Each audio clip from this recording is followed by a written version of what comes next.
Hello everyone, welcome back to our another video. আশা করি আপনারা সকলেই ভালো আছেন। বিধবা ভাতা 2026 মাসিক বিধবা ভাতার হার কত টাকা? তো ভিউয়ার্স, সেখানে নতুন একটি আপডেট এসেছে। সেখানে দেখুন বলছে 2026 সালে বাংলাদেশের বিধবা ও স্বামী নির্গৃহীতা ভাতার হার নিয়ে সাম্প্রতিক বাজেট ও সরকারি সিদ্ধান্ত অনুযায়ী তথ্যগুলো নিচে দেওয়া হলো।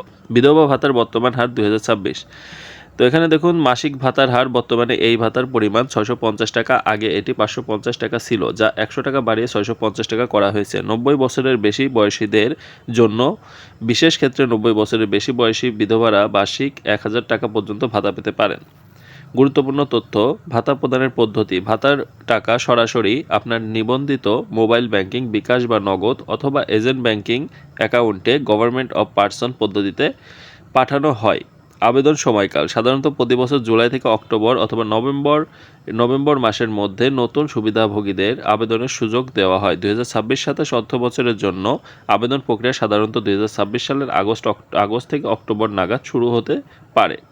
প্রয়োজনীয় নথিপত্র: আবেদনের জন্য জাতীয় পরিচয়পত্র, এনআইডি কার্ড, পাসপোর্ট সাইজ ছবি এবং সচল মোবাইল নম্বর প্রয়োজন। তো এখানে দেখুন আবেদনের যোগ্যতা, কারা পাবে এই ভাতা। এই ভাতা পেতে হলে আপনাকে অবশ্যই নিম্নলিখিত শর্তগুলো পূরণ করতে হবে। তো কী কী শর্ত এখানে দেওয়া হয়েছে? নাগরিকত্ব: আবেদনকারীকে অবশ্যই বাংলাদেশের স্থায়ী নাগরিক হতে হবে। লিঙ্গ ও অবস্থা: আবেদনকারীকে বিধবা যার স্বামী মৃত অথবা স্বামী নিগৃহীতা যার স্বামী পরিত্যক্ত বা অন্তত 2 বছর ধরে নিখোঁজ হতে হবে। বয়স: আবেদনকারীর বয়স ন্যূনতম 18 বছর হতে হবে। আর্থিক অবস্থা: যার বার্ষিক গড় আয় অন্তত সাধারণত 12,000 টাকার নিচে এবং যিনি শারীরিকভাবে অক্ষম বা কর্মক্ষমতাহীন তারা অগ্রাধিকার পাবে। তো সরকারি সুবিধা: আবেদনকারী যদি অন্য কোনো সরকারি নিয়মিত ভাতা যেমন বয়স্ক ভাতা পান তবে তিনি এর জন্য যোগ্য হবেন না। প্রয়োজনীয় নথিপত্র: কী কী নথি লাগবে? আবেদন করার সময় আপনার নিচের কাগজগুলো প্রয়োজন হবে: আবেদনকারীর মূল জাতীয় পরিচয়পত্রের ফটোকপি, স্বামীর মৃত্যুর সনদ অথবা স্থায়ী চেয়ারম্যান অথবা মেয়র প্রদত্ত স্বামীর নিগৃহীতা বা বিচ্ছেদ সনদ, 3 কপি পাসপোর্ট সাইজের ছবি, আবেদনকারীর নামে নিবন্ধিত একটি সচল মোবাইল নাম্বার, নগদ বা বিকাশ অ্যাকাউন্টের জন্য।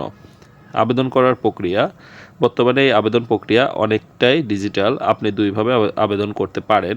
অনলাইনে আবেদন: সমাজসেবা অধিদপ্তরের অফিসিয়াল ওয়েবসাইট, এখানে ওয়েবসাইটের ডিটেলস দেওয়া আছে, এখানে গিয়ে নির্দিষ্ট ফর্ম পূরণ করে আবেদন করা যায়। আর সরাসরি আবেদন: আপনি আপনার এলাকার ইউনিয়ন পরিষদ কার্যালয়ে, পৌরসভা অফিস অথবা শহর সমাজসেবা কার্যালয়ে যোগাযোগ করে সরাসরি ফর্ম সংগ্রহ করে জমা দিতে পারেন। বাছাই প্রক্রিয়া: আবেদন জমা দেওয়ার পর একটি স্থানীয় কমিটি, যাতে স্থানীয় চেয়ারম্যান ও সমাজসেবা কর্মকর্তা থাকেন, আপনার তথ্য যাচাই করবেন। যারা সবচেয়ে বেশি অসহায় বা বয়োজ্যেষ্ঠ তালিকায় তাদের নাম আগে অন্তর্ভুক্ত করা হয়। তো ভিউয়ার্স, এই ছিল মূলত বিধবা ভাতার যেই নতুন প্রোটোকল বা নতুন যেই তাদের নিয়ম কানুন সেগুলো এখানে দেওয়া হয়েছে। যে আবেদনের যোগ্যতা, কারা পাবে এবং কি কি আপনাদের কাগজপত্র প্রয়োজন হবে বিধবা ভাতার জন্য এবং কাদেরকে দেওয়া হবে সব কিছু এখানে ডিটেলসে বলা হয়েছে। তো কোথা থেকে আপনারা আবেদন করবেন, কি প্রক্রিয়ায় করবেন সব কিছু বলা হয়েছে।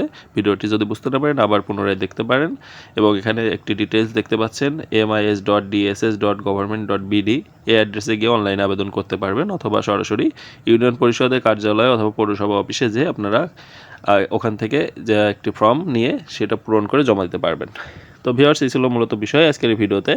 তো ভিডিওটি যদি ভালো লেগে থাকে অবশ্যই ভিডিওতে একটি লাইক করবেন এবং যারা আমাদের চ্যানেলে নতুন দর্শক আছেন তারা সকল ধরনের নিত্য নতুন খবরাখবর সবার আগে পেতে অবশ্যই আমাদের চ্যানেলের সাথে থাকবেন। সকলকে অসংখ্য ধন্যবাদ এতক্ষণ আমাদের সাথে থাকার জন্য।